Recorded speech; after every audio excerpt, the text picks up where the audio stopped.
प्रथम या ठिकाणी सर्वांना नमस्कार। इयत्ता चौथीचा मराठी विषयाचा आजचा जो पेपर झाला स्टार्स प्रकल्पांतर्गत संकलित मूल्यमापन 2चा त्याची उत्तरं आपण या व्हिडिओमध्ये पाहणार आहोत। चला तर मग लगेचच पाहूया। इयत्ता चौथी विषय मराठी तोंडी चाचणी। खालील चित्र पहा व विचारलेल्या प्रश्नांची उत्तरे सांग। गुण आहेत 5। आता प्रश्न काय विचारलाय, वरील चित्रातील घटकांची नावे सांगा। आता या ठिकाणी काय आहे, ढगाचं चित्र आहे, या ठिकाणी परी दाखवलेली आहे आणि या ठिकाणी पक्षी दाखवलेले आहेत। वरील चित्रापैकी तुला कोण व्हावेसे वाटते ते सांग। विद्यार्थी सांगतील मला परी व्हावेसे वाटेल, काही म्हणतील ढग व्हावेसे वाटतील, काही म्हणतील पक्षी व्हावेसे वाटतील, बरोबर। त्याला एक एक मार्क त्या ठिकाणी तुम्हाला द्यायचा आहे। त्यानंतर वरील चित्रापैकी तुला ते व्हावेसे वाटते ते झाल्यावर तू काय काय करशील ते सांग। म्हणजे या चित्रापैकी तुम्हाला काय व्हायचंय ते सांगितल्यानंतर ते झाल्यानंतर तू काय करशील ते त्याच्याकडून विचारून घ्यायचं आहे। ते मला ढग व्हायचंय तर मी काय करणार आहे, सर्व ढगातून मी काय करणार आहे, शेतकऱ्यांना पाणी देणार आहे। म्हणजे अशा पद्धतीचं त्यांच्या बुद्धीला जसं पटेल तसं त्यांच्याकडून त्या ठिकाणी उत्तर घ्यायचं आहे आणि त्याला गुण 3 आहेत। त्यानंतर खालील उतारा वाच व विचारलेल्या प्रश्नांची उत्तरे सांग। हा उतारा त्याला वाचायला लावायचा आहे। 5 गुणांसाठी हा उतारा आहे। आईला झोपलेलं पाहून मुलाला कोणता प्रश्न पडला होता ते सांग। आई झोपत आहे, मी आईजवळ गेलो, आई तुला बरे वाटत नाही का असे विचारत मी त्याच्या शेजारी बसलो। म्हणजे आईला पाहून मुलाला प्रश्न पडला की आई तुला बरं वाटत नाही का असं त्याने विचारलं। त्यानंतर मुलाने आईचा ताप कमी होण्यासाठी काय काय केले ते सांग। म्हणजे ज्यावेळेस त्याला समजलं की आईचं अंग गरम आहे त्यावेळेस लगेच त्याने थंड पाणी घेतले, स्वच्छ रुमाल घेतला, तो थंड पाण्यात बुडवला आणि आईच्या कपाळावरती घड्या घालून ठेवला। तू आजारी असल्यावर आई तुझी काळजी घेते का ते सांग। म्हणजे ते विचारायचे की काळजी घेते का, तर तो सांगणार आहे घेते म्हणून। म्हणजे आणि कशी घेते ते थोडक्यात देखील तुम्ही विचारू शकता। त्यानंतर कंसातील योग्य शब्द वापरून कविता पूर्ण करा। लेखी चाचणी या ठिकाणी होतं। चला करू भेळ, कांदा चिरू कोथिंबीर, लावू नका वेळ, मिसळू चिरमुरे शेंगदाणे आणि कुरकुरीत शेव, लिंबाची पिळू फोड आणि मिसळू थोडी चिंच गुळाची चटणी, आंबट गोड। म्हणजे अशा पद्धतीची ही कविता आपल्याला पूर्ण करायची होती। म्हणजे भेळ, वेळ, फोड हे जर तुम्ही शब्द त्या ठिकाणी कवितेत लिहिले असतील तर तुम्हाला 3 पैकी 3 गुण त्या ठिकाणी मिळणार होते। त्यानंतर प्रश्न 4था होता, खालील उतारा वाच व त्या खालील प्रश्नांची उत्तरे लिही। याच्यामध्ये 1999च्या विश्वचषक स्पर्धेतील सामने सुरू असताना सचिनचे वडील प्राध्यापक रमेश तेंडुलकर यांचे निधन झाले। सचिन थोड्याच काळासाठी इंग्लंडहून भारतात आला आणि लगेच स्पर्धेसाठी परत गेला। केनियाविरुद्धच्या पुढील सामन्यात त्याने नाबाद शतक केले आणि 101 चेंडूत 140 धावा हे शतक त्याने आपल्या वडिलांना अर्पण केले। रिकाम्या जागी योग्य शब्द लिही। विश्वचषक स्पर्धेत सामने सुरू होते ते ठिकाण कोणते, तर इंग्लंड। सचिन तेंडुलकर याने केनियाविरुद्ध केलेले शतक कोणाला अर्पण केले, तर सचिन तेंडुलकरने केनियाविरुद्ध जे शतक केलं ते आपल्या वडिलांना अर्पण केलं। त्यानंतर तू व तुझ्या शाळेतील एकाच स्पर्धेत तू व तुझ्या मित्राने शाळेतील एकाच स्पर्धेत भाग घेतला आहे व स्पर्धेदरम्यान खेळताना तुझ्या मित्राला जखम झाली, त्या प्रसंगी तू काय करशील ते 2-3 वाक्यात लिही। माझ्या मित्राला जखम जर मोठी झाली असेल तर त्याला हॉस्पिटलला नेईन आणि जर जखम छोटी असेल तर स्वच्छ कापडाने त्याला बांधेल। त्यानंतर प्रश्न 5वा आहे, खालील उतारा वाच व त्या खालील प्रश्नांची उत्तरे लिही। हा आता उतारा वाचायचा आहे। तर मे महिन्यात सुट्टीतला रविवार, दुपारचे जेवण आटपून मुलं खेळायला बाहेर पडली। मैदानावर पोहोचतायत तोवर चंदूची आई त्याला बोलायला लागली, अरे ऊन बिन काय लागतंय का नाही, संध्याकाळ खेळा की, आता चल घरी, येतो म्हणून चंदू खेळत राहिला। पाठोपाठ संध्याची आई आली। उत्तराचे वर्णन केलेला प्रसंग कोणत्या ऋतूतील आहे, तर हा उन्हाळ्या ऋतूतील आहे।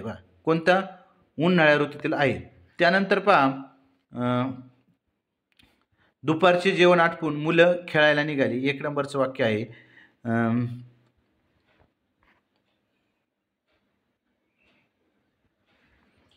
लगेच आई चंदूला बोलायला लागली, चंदू येतो म्हणाला, येतो म्हणून चंदू खेळत राहिला। अशा पद्धतीच्या घटनाक्रमाने आपण लिहिल्या तर आपल्याला 2 मार्क त्या ठिकाणी मिळणार आहेत। त्यानंतर तू मैदानावर मित्रांसोबत खेळत असताना आई तुला घरी घेऊन जायला आली तर तुझ्यात व मित्रांमध्ये कोणता संवाद होईल याची कल्पना कर आणि संवाद लिही। याला देखील गुण आहेत 2। तू आलो म्हणून मी खेळत राहिलो। मित्र, अरे चल खेळायला जाऊ, अरे नको ऊन लय आहे, नाही येणार। मित्र, अरे चल आपण सावलीत खेळू। म्हणजे तू मैदानावर मित्रांसोबत खेळत असताना आई तुला घरी घेऊन जायला आली तर तुझ्यात व मित्रामध्ये कोणता संवाद होईल याची कल्पना कर। आता तू काय म्हणणार आहे, या ठिकाणी ज्या विद्यार्थ्यांनी लिहिलं आहे थोडंसं चुकलेलं आहे, पण आपण ते दुरुस्त करूया. आता तू तू काय म्हणणार आहे मित्राला, अरे मित्रा माझी आई आली वाटतंय. मित्र, हो खरंच का? तू म्हणणार, हो आता ती मला घरी घेऊन जाईल. घेऊन जायला आली. मित्र, बरं जा मग घरी, तू काय काळजी करू नको, आपण नंतर खेळू. अशा पद्धतीचा संवाद त्या ठिकाणी आपण लिहू शकत होतो. त्यानंतर खालील सूचनेनुसार कृती कर. कंसात दिलेली माहिती योग्य ठिकाणी लिहून दिलेली निमंत्रित पत्रिका पूर्ण कर. विद्यार्थी, जिल्हा परिषद प्राथमिक शाळा पाळंदूर, सर्व लोक. आता या ठिकाणी ठिकाण जिल्हा परिषद प्राथमिक शाळा पाळंदूर, सर्व विद्यार्थी इयत्ता 1ली ते 4थी जिल्हा परिषद प्राथमिक शाळा पाळंदूर. आता त्या ठिकाणी त्यानंतर खालील योग्य पर्यायास बरोबरची खूण कर. प्रदर्शनासाठी पाहुणे या ठिकाणाहून उपस्थित राहणार होते पाळंदूरवरून, म्हणजे पर्याय क्रमांक ब ला टिक करणं गरजेचं होतं. त्यानंतर प्रदर्शनामध्ये हे प्रात्यक्षिक दाखवले जाणार आहे, तर कलाकुसरीच्या वस्तू बनवण्याचे प्रात्यक्षिक त्या ठिकाणी प्रदर्शनीमध्ये दाखवले जाणार आहेत, म्हणजे पर्याय क्रमांक ड बरोबर होतो. त्यानंतर 7वा, खालील सूचनांनुसार कृती कर. अधोरेखित सर्वनामाचा वापर करून नवीन वाक्य तयार करून लिह. त्याने आईला हिशोब दिला, उरलेले पैसे दिले. त्याने हे सर्वनाम वापरून नवीन वाक्य तयार करायचे. त्याने अन्न तयार केले. त्यानंतर खालील विशेषणाचा वापर करून वाक्य तयार करून लिह. धाडसी. कार्तिक धाडसी मुलगा आहे. वाक्य तयार केले, कार्तिक धाडसी मुलगा आहे. त्यानंतर खाली दिलेल्या वाक्यातील अधोरेखित शब्दाचे लिंग बदल व वाक्य पुन्हा लिह. बाबा शेतावर गेले, तर काय लिहायचं, आई शेतावर गेली. खालील शब्दाचे वचन बदलून लिह. वही, वह्या. त्यानंतर पुढे आहे खालील कविता वाच व त्या खालील प्रश्नांची उत्तरे लिह. आता ही कविता वाचायची होती, त्यानंतर आपल्याला त्याच्या खालच्या प्रश्नांची उत्तर लिहायची. कोणते लिह. पारंब्याची दाढी असणारा वड, सारखी ऐकू येणारी शीळ. त्यानंतर गड या शब्दाचा वापर करून एक अर्थपूर्ण वाक्य तयार कर लिह. शिवाजी महाराजांचा जन्म शिवनेरी गडावर झाला. त्यानंतर कवितेत वेळेच्या संदर्भात आलेल्या शब्दाला गोल कर. काय आलेलं आहे, तर दुपार हा शब्द वेळेच्या संदर्भात आलेला आहे. त्यानंतर रांगेत या शब्दाचा कवितेत आलेला अर्थ किंवा शब्द लिह.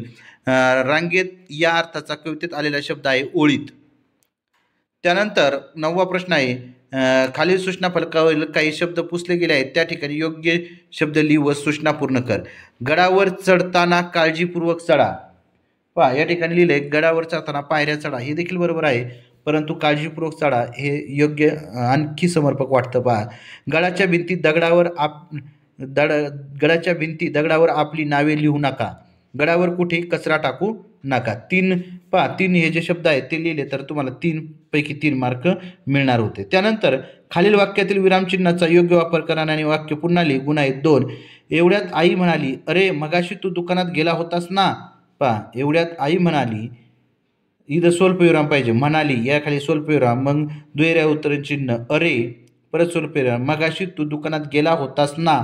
या ठिकाणी प्रश्नचिन्ह आणि दुहेरी अवतरणचिन्ह त्या ठिकाणी पूर्ण. अशा पद्धतीचा हा 2 मार्कासाठी प्रश्न होता. अशा पद्धतीने आपण ही जी इयत्ता 4थीची मराठी विषयाची जी प्रश्नपत्रिका आहे, म्हणजेच या ठिकाणी वार्षिक परीक्षा म्हणावी लागेल, या मराठी विषयाची जी प्रश्नपत्रिका तिचे संपूर्ण उत्तरं या व्हिडिओमध्ये पाहिलेले आहेत. जर तुम्हाला हा व्हिडिओ आवडला असेल तर आपला चॅनल विपिन एज्युकेशनल गुरु या चॅनलला नक्की सबस्क्राईब करा.